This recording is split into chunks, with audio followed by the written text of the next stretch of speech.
When my wife's attorney demanded my grandfather's 1987 trust documents, he said it the way people say, hand it over and we'll make this easy. Like he was doing me a favor. He was convinced the papers would prove I'd been hiding millions. I smiled, wiped fiberglass dust off my hands and said, those are public record. 48 hours later, my phone rang at 2:07 a.m. Same attorney, same polished voice. Except now, it was shaking like a man who'd opened the wrong door in a dark house. Mr. Whitfield, he whispered, we need to talk, immediately. Because what he found didn't just destroy my wife's case. It cracked open a 35-year lie about my son, and it was all sitting there, inked into the trust like my grandfather had been waiting for this exact moment. My name is Dane Whitfield. I'm 62 years old, and for most of my life, I've worked with my hands, building boats, repairing hulls, turning raw fiberglass and marine-grade aluminum into vessels that cut through water like they were born to it. My grandfather, Gerald R. Whitfield, founded Whitfield Marine Construction in 1964 in Beaufort, South Carolina. Back then, it was a single dock, a small shed, and a dream big enough to drown a man if he didn't respect it. Granddad respected it. He didn't talk like a businessman, he talked like a builder. He'd tap a plank and say, wood tells you the truth if you listen. He'd stand at the end of the dock squinting at a hull and say, a boat don't forgive shortcuts. By the time he handed me the keys in '89, we had 3 facilities and a reputation for building yachts that made grown men go quiet. Not because of luxury, because of craft. Because we built things that lasted. And then I married Adelaide Sinclair. In 1992, she was 24, fresh out of college with a marketing degree and a smile that could sell ice to a fisherman. I was 29 and dumb enough to confuse chemistry with character. We had 3 kids. Brandon came first in 1990, 2 years before the wedding. Yeah, that kind of start. Chloe followed in 93. Austin arrived in 97. From the outside, we were a postcard. Adelaide ran business development. I ran operations. She brought in clients. I delivered boats. We attended charity galas, hosted 4th of July barbecues at our waterfront home, smiled for Christmas cards like we'd been cast in the role of successful Southern family and never missed a cue. But underneath, something was rotting, and I didn't want to smell it yet. The first crack showed up 3 years ago. Numbers. Not big ones at first. The kind you'd miss if you weren't paying attention. 5,000 here. 8,000 there. A vendor payment that didn't match an invoice. A marketing expense that didn't match a campaign. When I asked Adelaide, she brushed it off like lint. Vendors, she said. Last-minute events. Deposits. You know how it is. And I believed her. Because questioning your wife of decades feels like admitting you've been a fool, and I wasn't ready to look at myself in that mirror. Then the real call came. October 2023. An IRS office in Charleston wanted to discuss the Gerald R. Whitfield Family Trust established in 1987. The trust. My grandfather's trust. I hadn't thought about it in years. Honestly, I'd almost forgotten it existed. Granddad survived his first heart attack in '87 and built that trust like a seawall, meant to hold back storms he knew were coming. He'd seen desperation turn families into wolves during the Depression. He'd watched good people turn ugly when money got involved. He didn't trust luck. He trusted structure. Granddad died in 2003. Life moved on. The business kept running. Bills got paid. Adelaide handled most of the paperwork while I kept crews working and boats seaworthy. So when I heard trust, my first thought wasn't wealth. It was, why are they calling now? The answer came the next morning, not from the IRS, from Adelaide's lawyer. His name was Garrett Hutchins, early 40s, perfect teeth, the kind of voice that sounded expensive. He informed me Adelaide was filing for divorce and requesting a forensic audit of all family assets, including the 1987 trust documents. I was standing in my workshop when he called, holding a pneumatic sander in one hand and my phone in the other. The air smelled like teak dust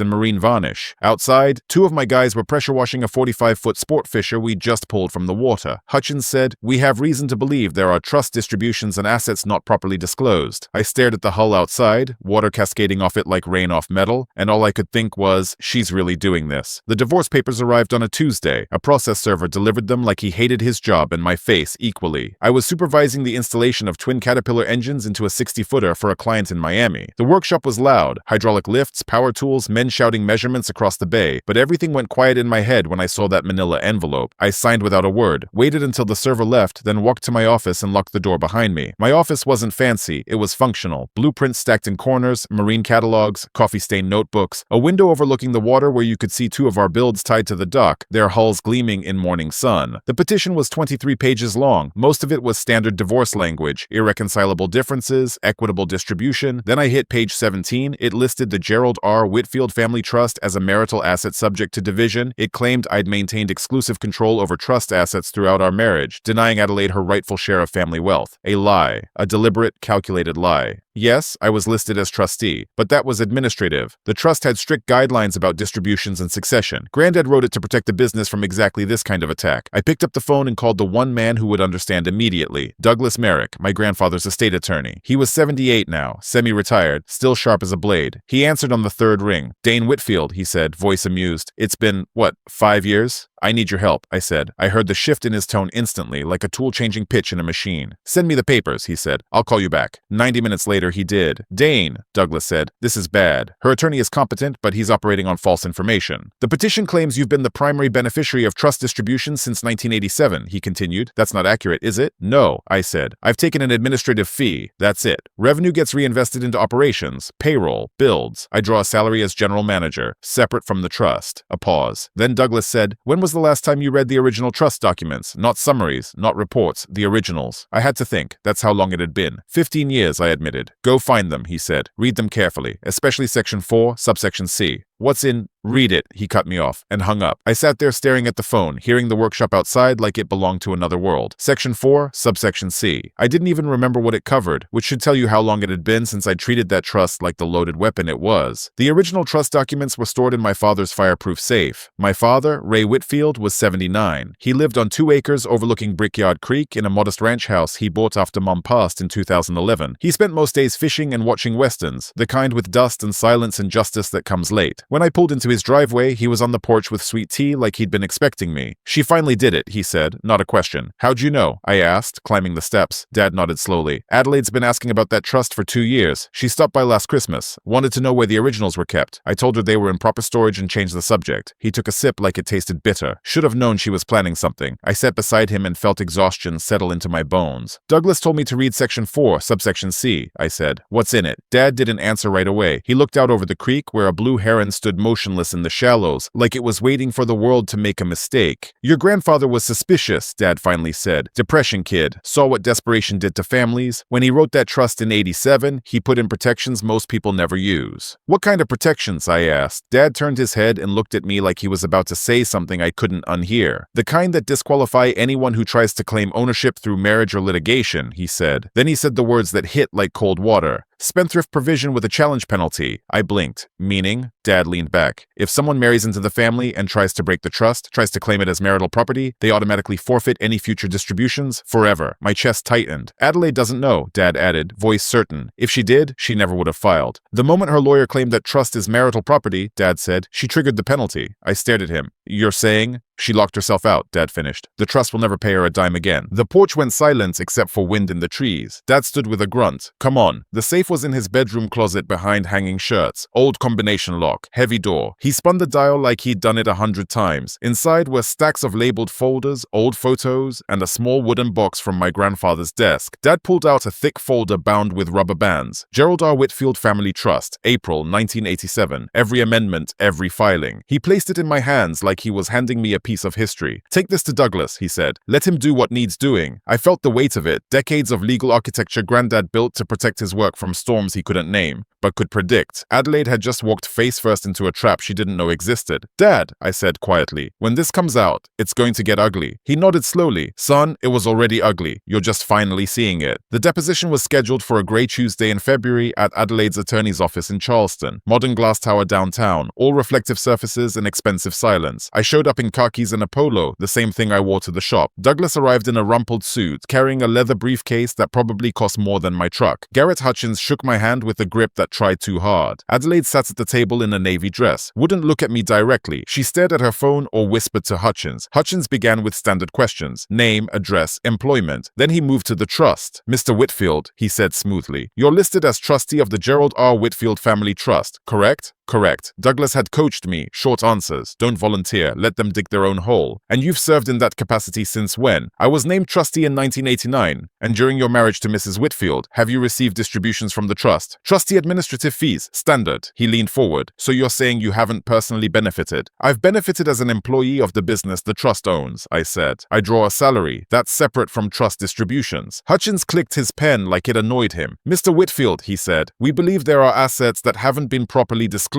We are requesting full production of all trust documents from 1987 to present. Formation papers, amendments, distribution records, bank statements, everything. Douglas gave me a slight nod. I folded my hands on the table and said calmly, they're public record. The room went dead quiet. Adelaide's head snapped up. For 1 second I saw something in her eyes. Uncertainty. Not panic yet, but the first flicker of wait. What? Hutchins recovered quickly. We'll be filing that request today. Then he puffed up again, trying to regain control. I want to make clear, he said, that we believe my client is entitled to 50% of all marital assets, including her share of the trust principal. Douglas spoke for the first time. Mr. Hutchins, he said, politely lethal, I encourage you to review those documents very carefully before you commit to that position in writing, particularly Section 4, subsection T. Hutchins blinked. And what's in Section 4, subsection C? Douglas smiled. Not friendly. You'll find out soon enough. The deposition continued for 2 more hours, but the air had changed. Hutchins filed his request before we left the building. 2 days later, Douglas called me. The documents are ready, he said. He requested expedited processing, paid extra. How long until he calls? I asked. Douglas chuckled. If he reads them, 24 hours, maybe less. It took 48 because the kind of truth that changes your life doesn't always arrive on schedule. At 2:07 a.m., my phone lit up on the nightstand. Garrett Hutchins' office number glowed in the dark. I let it ring twice before answering. Mr. Whitfield, Hutchins said, voice raw. I apologize for the late hour, but we need to talk immediately. I sat up and turned on the lamp. I'm listening. I could hear paper rustling, footsteps, a man pacing in a room that suddenly felt too small. The trust documents, he finally said. When we discussed them at deposition, your wife indicated there was an understanding, that she'd been promised certain distributions. And?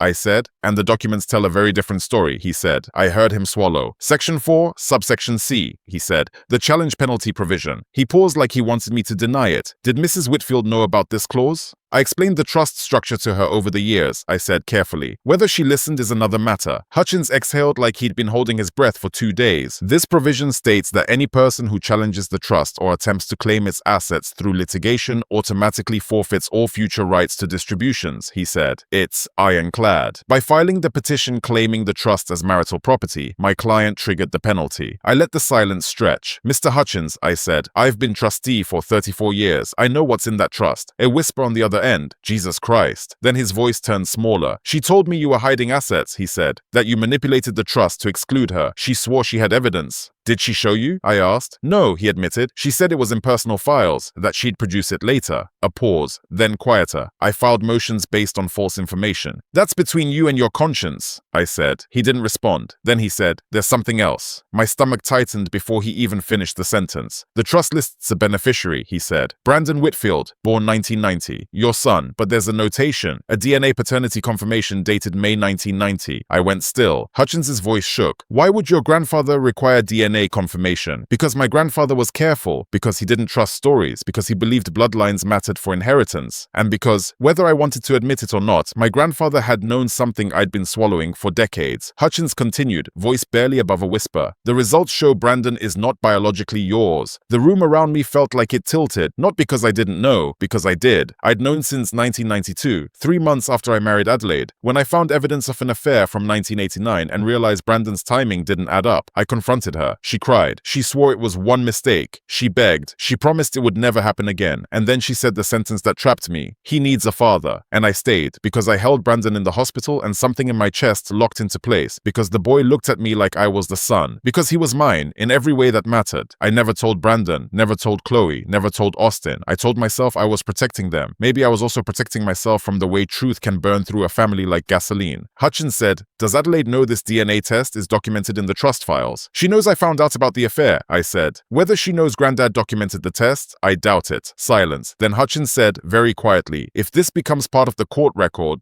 the impact could be devastating. Which is why I kept it private for 35 years, I said. But your client chose to make the trust a battleground. I could hear him breathing. I need to speak with my client, he said. This case needs to be withdrawn immediately. That's your decision, I said. But understand, the penalty triggers upon filing, not resolution. The damage is done. Another long breath. Then I said, one more thing. Yes, he whispered. When you talk to Adelaide, I said, ask her about the Sinclair Women's Initiative, the foundation she claims to run. Ask where the money came from. Then check the state nonprofit registry. What do you mean? He asked. Just ask, I said, and hung up. I lay back down, didn't sleep, just stared at the ceiling and listened to the wind in the trees like it had something to say. Because if Adelaide pushed this to trial, the truth about Brandon would become public court record. And that truth wasn't just a weapon, it was a grenade. At 7 a.m., Douglas called. I just got an email from Hutchins, he said. He wants an emergency meeting, says there are issues. He read Section 4, I said. Douglas exhaled. He also asked about your wife's foundation. What's that about? I looked out at the marina. 3 years ago, when I noticed money disappearing, I hired a forensic accountant quietly. I didn't want drama. I wanted facts. He traced roughly $70,000 from business accounts into a separate account Adelaide controlled, under the name Sinclair Women's Initiative. The problem? That initiative didn't exist. No registration, no tax-exempt status, no filings, just a name and a bank account. She used it to solicit donations, to get invited to galas, to sit on committees, to play the role of philanthropic powerhouse in Charleston's social scene. And she spent the money on designer clothes, spa treatments, weekend trips, calling them foundation business. Douglas was silent. That's fraud, he finally said. Yes, I said. And it's also the kind of thing that destroys her social standing. Bring the records, Douglas said. Today, at 2 p.m., we met in Douglas's office. Hutchins arrived looking like he'd been hit by a truck made of legal documents. Wrinkled suit, loose tie, eyes red. Adelaide wasn't there. Hutchins didn't bother with pleasantries. Mr. Whitfield, he said, after reviewing the trust documents and speaking with my client, it's clear the petition contains significant factual errors. We're prepared to withdraw all trust claims. Douglas leaned back. Withdrawal doesn't reverse the penalty. Hutchins nodded miserably. She understands. She accepts she's forfeited all future trust benefits. I set my folder on the table. What did she tell you about the Sinclair Women's Initiative? I asked. Hutchins went pale. That's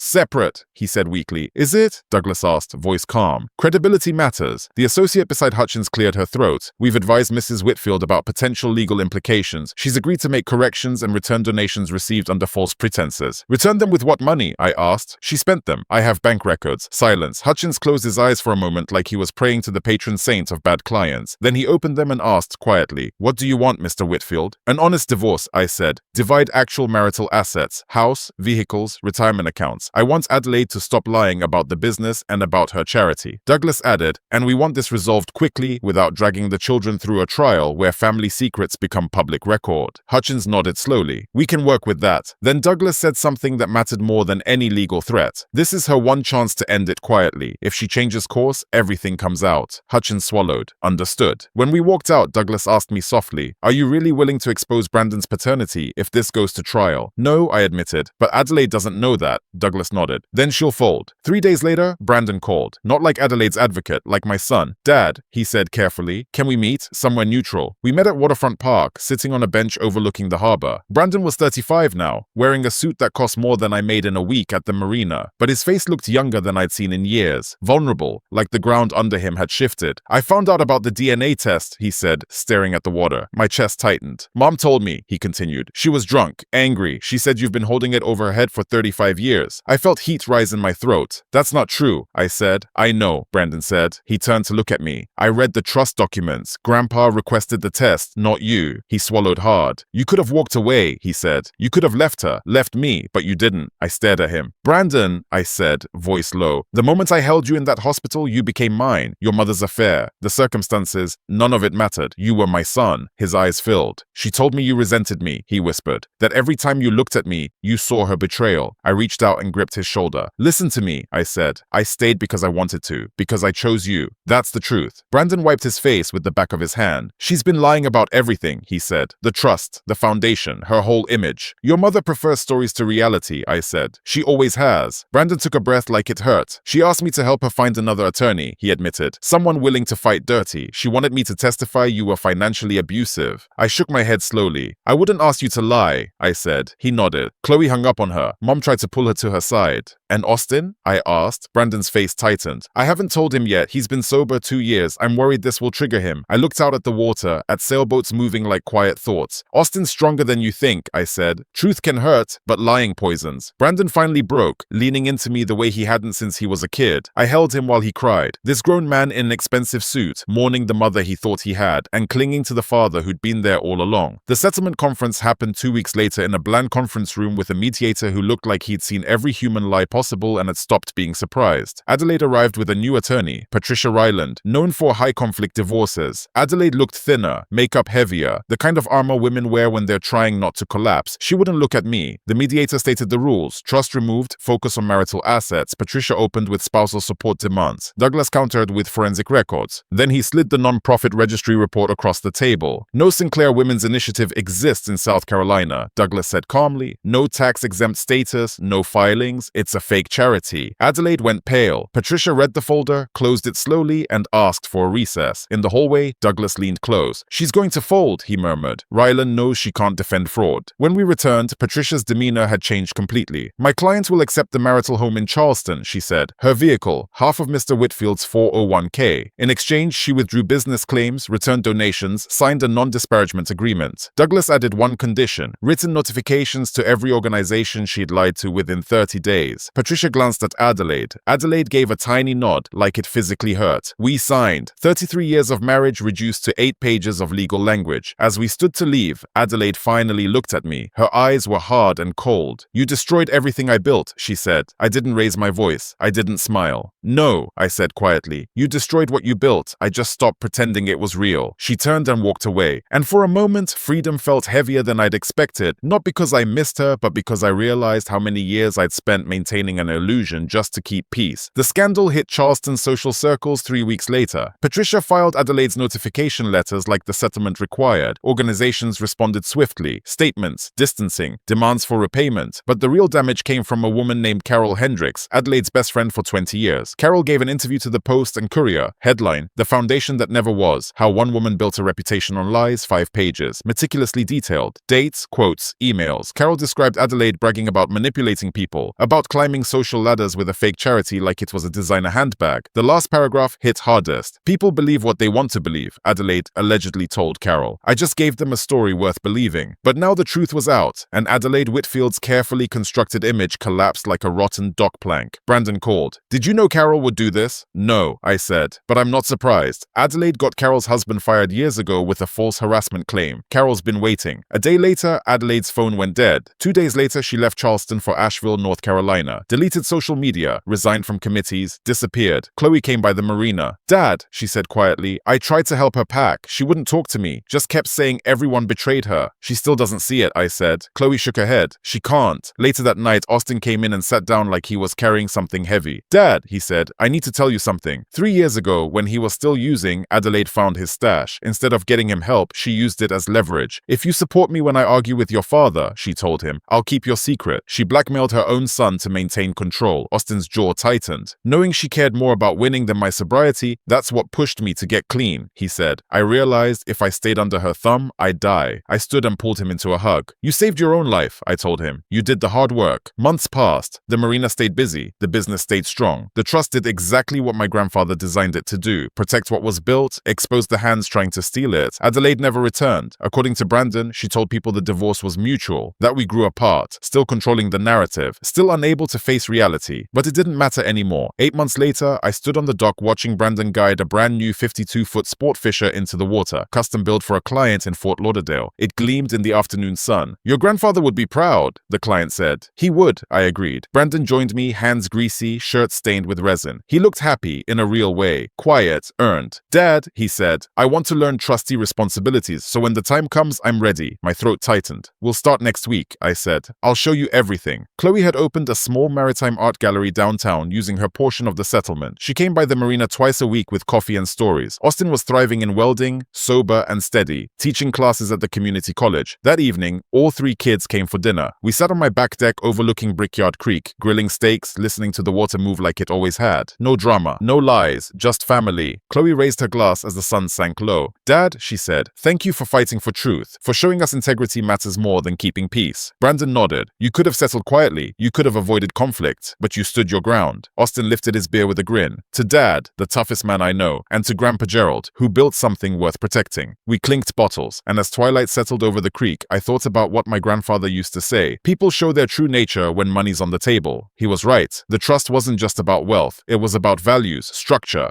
craft, integrity, consequences. Adelaide gambled everything on a lie and lost what actually mattered: her reputation, her marriage, her relationship with her children, her place in the community. I didn't destroy her. Truth did. And in the wreckage, my kids saw something clearly for the first time. That real legacy isn't money. It's character. It's what you build when nobody's watching. It's what holds when the storm finally arrives. The trust was secure. The business was thriving. My children knew who they were and what they stood for. And me, after 33 years in a marriage built on illusion, I finally had the rest of my life to live in truth. And that, more than any yacht, more than any property, more than any settlement, was the greatest inheritance of all.